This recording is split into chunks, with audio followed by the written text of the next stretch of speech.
I'm Dan Kleffler in New York, and as the financial markets are closing on Wall Street for today, Friday, August 8th, this is Story Stock.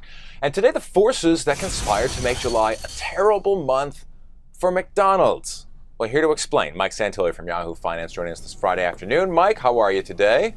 I'm good, thank you. So what happened? What wiped the smile off of Ronald McDonald's face for the month?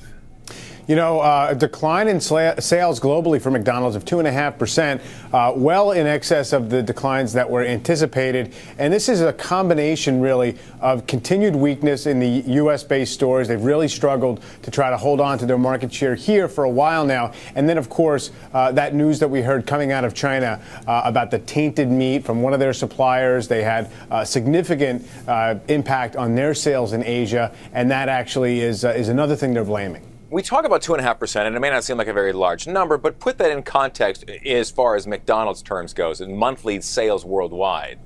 Yeah, I mean, it amounts to about $60 million in sales that didn't show up in a given month. So McDonald's does close to $29 billion in sales globally is expected this year. So, you know, it's maybe seems like just a minor percentage shortfall, and it really is. But the fact remains, really, I think, for investors and for anybody looking at the company, is that it's really not growing. It's just not growing on an aggregate basis. And this is a company that's been kind of growing nonstop for 50 years. Yeah, growing nonstop. As you saw some of the expansion up there. I mean, obviously an international force. I want to take a look at how investors digested this. And yes, bad play on words. Their two-day chart. Walk me through this. Well, this is actually kind of interesting here, right? You know, you had another dose of bad news, and the stock today has managed to absorb the bad news without declining, even though earlier in the day the overall market was weak. It's now come back. McDonald's has held its own in there.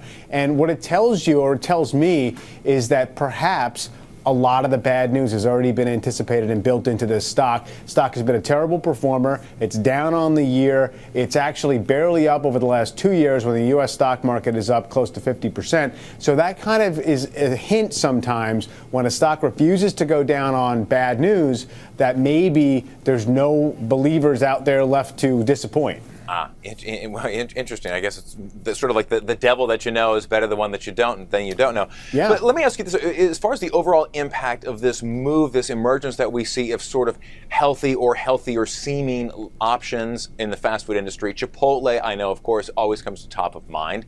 Yeah. Is that something that's still factoring into McDonald's performance? It definitely is. On some level, we cannot really calculate to what degree that's really what's going on principally here. Now, Chipotle has been an amazing growth story. By the way, it used to be majority owned by McDonald's. McDonald's spun it off years ago. And basically, they are that whole category of what they call fast casual, where it's more natural foods. It's kind of sort of made to order. That is definitely growing fast. But I will point out, in the last quarter, both Burger King and Wendy's managed to show domestic growth in their same-store sales. So it's not as if the entire category is losing dollar for dollar what Chipotle and the rest of those companies are gaining. But I do think what's going on with McDonald's is it's got a tired menu. It's got a cluttered menu. They haven't had a new kind of hit in a while. And, you know, under the current CEO, Don Thompson, they've sort of emphasized things like more complicated coffee type service. And basically, there's a lot of criticism by franchisees that they've kind of muddled up the operations on the store level because he's so obsessed with going after Starbucks coffee business as opposed to freshening up the food offering. So McDonald's in general is so big that you know, everybody else, when they kind of come after somebody, they're going to go after McDonald's.